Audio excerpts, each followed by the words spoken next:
Nè, chết ha. Tôi giờ chết. Rồi tới là chết nè. mà tao đây mua không mà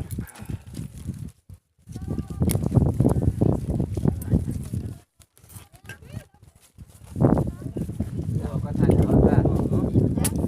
Dạ, có thành nhỏ chứ.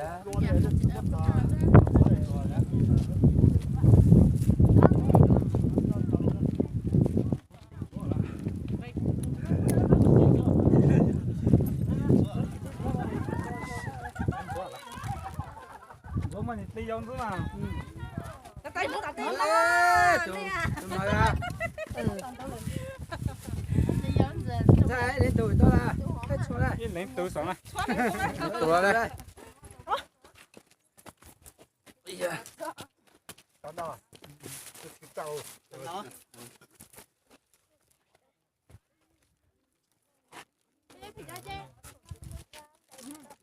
Gì quá tôi tầm mới cái vẫn bảo à. Tay sao mong. Cho con nhựa tay lăn dưới cái dính nào mà. Nè. Có nhiều đây anh nói thì trong cái có thùng nào nè. sao chứ Hỏng cái nào.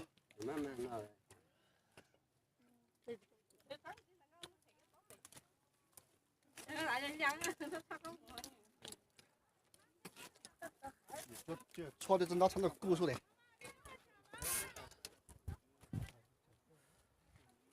不啦，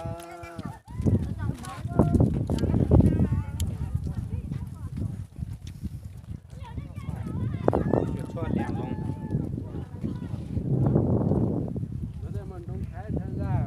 Lão tôi hút lão toàn đang.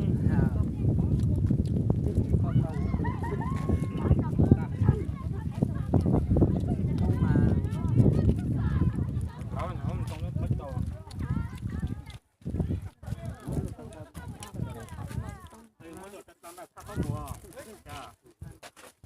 Thằng tên gì nào?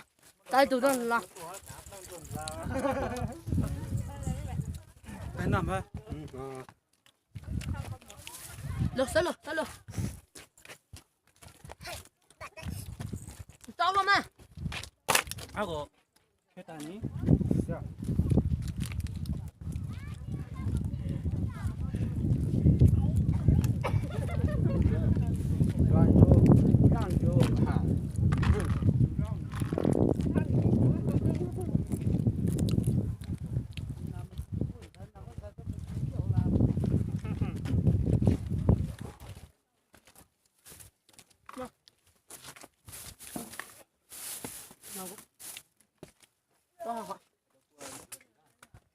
刚他妈搞出去啊！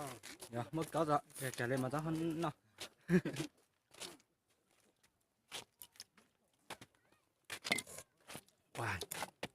看这个呀。